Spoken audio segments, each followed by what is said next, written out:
I have never presented this talk before, so it's brand new. You're the first people to hear it.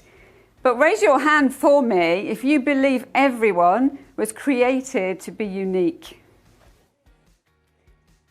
And raise your hand again if you believe that that uniqueness should be allowed to shine in this world. Hell yeah! And so, definitely hell yeah. So, where might you have been? And I'm taking you to a place where I was, because I thought I had found my why. I was convinced of it. In fact, I've spent the last 2 years creating a business, beautiful branded solution for the people I thought that I was supposed to be serving. But where I was in a muddle. I was finding clients, but it was difficult. I wasn't finding the right clients. I wasn't finding the clients who believed enough in themselves to want to make the changes. I was working in the weight loss industry, which is where I had been working for a long time. And I was making a difference. But every day it felt like I was like walking through mud. You know, I was spending hours after hours after hours on social media. Maybe you've been there. You know, putting those posts up, putting messages up, totally believing in what I was saying. And I have to tell you, I still believe in it. I know that I can set people free from emotional eating. You'll all find a bar of chocolate in your bag. And there's a story that goes with that, because I was going to talk about that particular business. But it was just difficult. And I was finding that I was becoming heavier and heavier and thinking, if this is my why, and I've recreated, I've spent thousands on developing this business. My wonderful husband has supported me in that.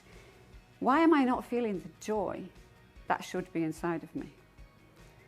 So something happened recently that took me from here to over here, where every minute of every day, I can't stop thinking of ideas and I can't stop wanting to tell people about the things I do now.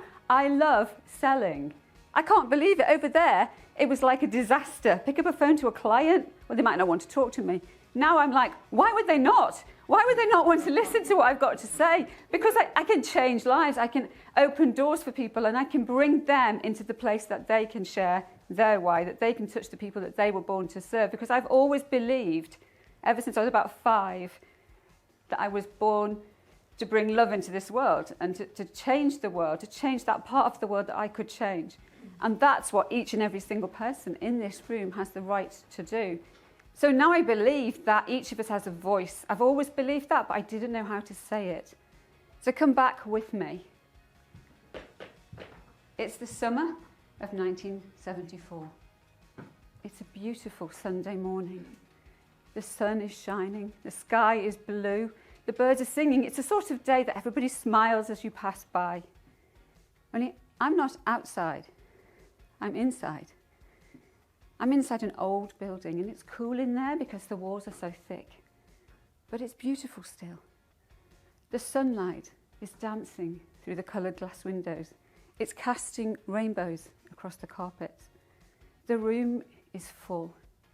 There are seats and they're all full.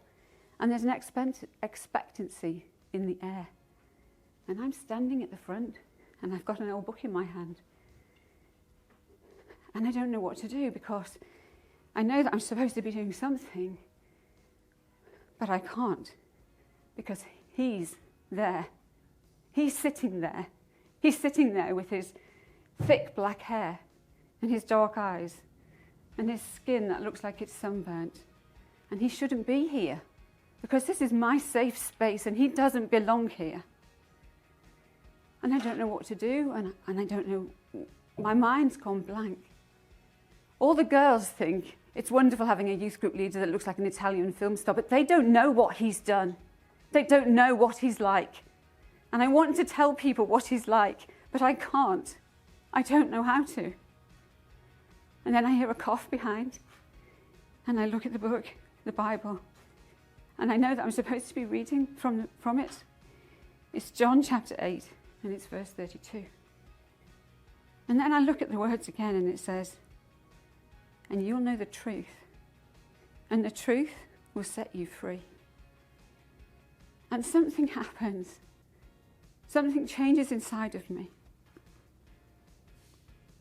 Now, I'd love to tell you that what changed was that I was able to speak up and to tell people what was going on. But that's not what happened. What did happen was that that man disappeared from my life for a time. Come with me a few years further on. It's 1984. It's the winter. It's pouring with rain. I'm cold and I'm wet. I'm in Manchester, in Trafford Park, if you know it, trading estate. And I'm walking and I don't know where I'm going. The rain is dripping from my hat down into the collar of my coat. My mind has just been, well, just into turmoil again. Because 9 years later, I've just seen him. A little bit different now. Silver hairs in his hair, but still that Italian film star look. And clearly he thinks he's still an Italian film star. Suddenly the radio goes into life. Control to 6797, location please. I don't know where I am. I have a quick look around. 6797 here, I'm near the Kellogg's factory in Trafford Park. Right, can you get to Howden's please? The alarm's going. Keyhole will be there in an hour. Right, so back into the real world. Okay, there's an alarm going. Off I go to the alarm. I'm quite used to going to this particular place and this particular alarm because that's always going off. So there's part of me that thinks, well, at least I can get out of the rain. When the key holder comes, he's probably going to make me a cup of coffee. I knew that the doors wouldn't be open. I knew that nobody would be there. So I just pushed myself back into the alcove of where the shelter was. But then I hear it. It's a car engine. And my heart starts to race. And my hand goes to my radio as a car begins to come around the corner. The only thing is, it's a police car. It's a police car with no lights on. And I know who's driving that car. And he drives in front of me. And the window goes down, the passenger window. Angela, we meet again. Get in. Do I want to get in that car? No, I do not want to get in that car. I don't want to see that man ever again. I said, get in, Angela. That's not a request, that's an order. Because the man that's sitting and looking at me is my new chief inspector. Can I get in that car? I don't know what to do. What would you do? But somehow I find myself opening the door and getting in and sitting. Didn't think I'd see you again, Angela. I never wanted to see you again. Well, we need to talk. I know, looking at your file, that you're ambitious. I can do so much for you. All we have to do is come to some arrangement. Your career can go far, and I'll be happy. Or I can do the other and make life incredibly difficult.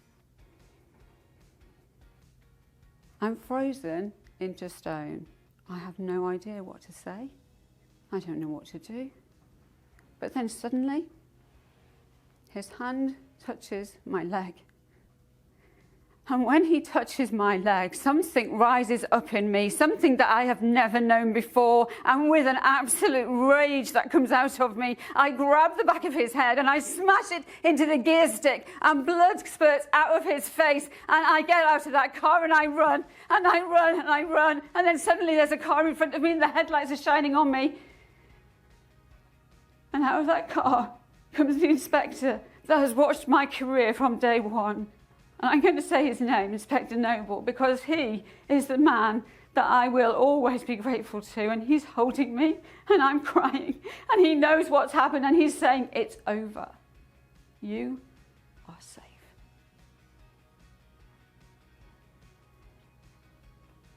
And that day my life changed, because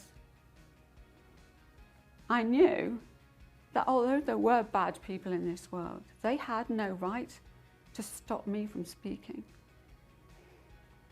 I stayed in the police for some years after that. I was married, I had children, and life went on. But I began to believe that I had a message to share, but I didn't know how to share it. I didn't know who to say, I didn't know who to serve. And so that's when you saw me here, beginning to serve those people that I thought I was called to serve. And I have a heart for people who have a weight issue because I've had one all my life. So I was getting some kind of reward from it. It was touching something inside of me.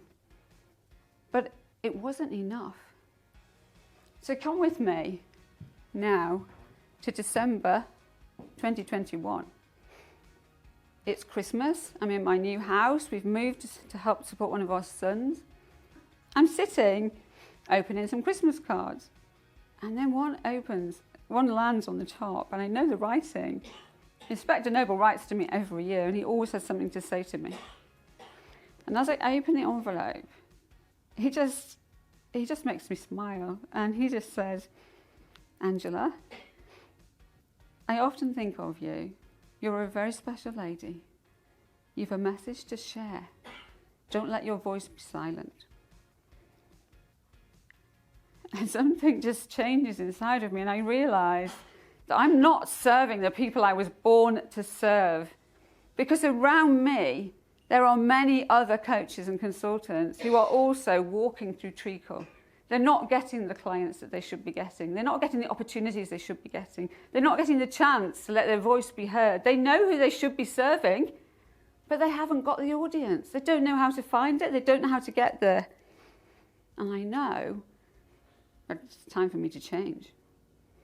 So I go to my husband, this wonderful man who's watched our savings be depleted while I'm trying to serve this business over here.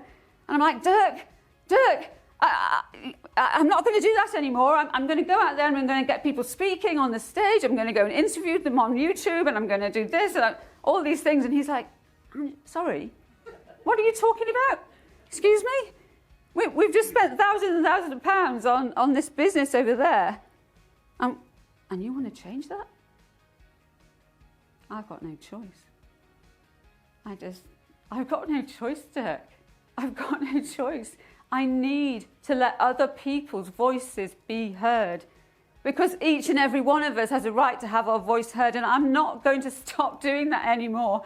I just want to get out there, and I just want to create opportunities for other people to tell their story. And looking in Dirk's eyes, I see an excitement that he hasn't seen, he hasn't shown. He's been watching me and been worrying about what I've been doing, and on his face, it's becoming like a smile, and he's just getting behind me, and my mum's like, well, okay, totally different, but never mind, supporting me. When I get excited, I just keep talking. From now on, like Dirk is like going to bed and he's trying to go to sleep, and I'm telling him all the things I'm going to be doing the next day, and then I'm waking up in the morning and these ideas coming out of my head. Because I found my why. So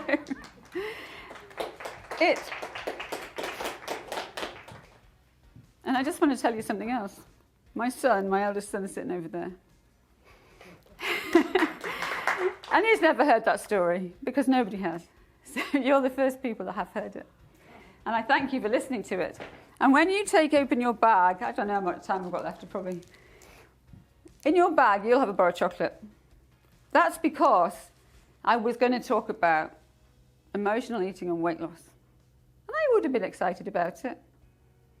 And you had the bar of chocolate because chocolate played an important part in my life, because I ate a lot of chocolate to hide the pain. So that's what your chocolate bar is all about, in case you're wondering. However, not now. Now your chocolate bar is about asking yourself, are you living the life you were born to live? When you eat this piece of chocolate, there's 4 in there, 3, 4. I want you to ask yourself with each piece, am I serving the people that I am called to serve? Is my voice being heard? Am I able to change the lives of the people I'm touching? Do I want to be heard more? Do I want to be out there touching people's hearts, touching people's lives? Because if you do, then my offer to you is, please let me help you. Because I will go out there and I will tell the world, I will talk to the world with you and make sure that the world hears who you are, because you were not born to hide. There's not one person in this room that was born to hide.